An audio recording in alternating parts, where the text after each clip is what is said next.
সপ্তম শ্রেণী গণিত থাকতে আরও একটা প্রশ্ন দেখব। এটা কিন্তু পূর্ণমান 50, মানে যাদের 50 নাম্বারের জন্য পরীক্ষা হবে তাদের জন্য অতি অবশ্যই গুরুত্বপূর্ণ। নিচের প্রশ্নের উত্তর দাও। 1 গুণ 8 রয়েছে, দেখো এই প্রশ্নগুলির জন্য। 2 দাগের যে প্রশ্ন বলেছে 2 গুণ 5, প্রতিটি প্রশ্নের জন্য কিন্তু 2 নাম্বার করে।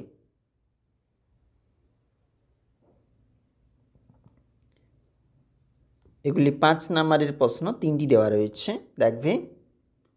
এবং নিচের সমস্যাগুলি যে কোনো 4টির সমাধান করো। 3 গুণ 4 রয়েছে এই প্রশ্নের মার্ক, অবশ্যই দেখবে।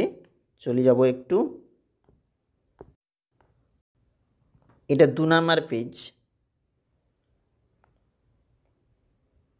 এবং 4 দাগের প্রশ্ন 2 গুণ 4, 2 নাম্বার করে রয়েছে প্রতিটি প্রশ্ন।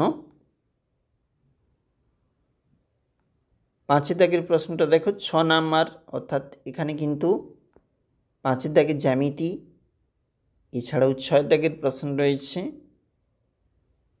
অবশ্যই দেখবে তোমরা। সপ্তম শ্রেণী গণিত।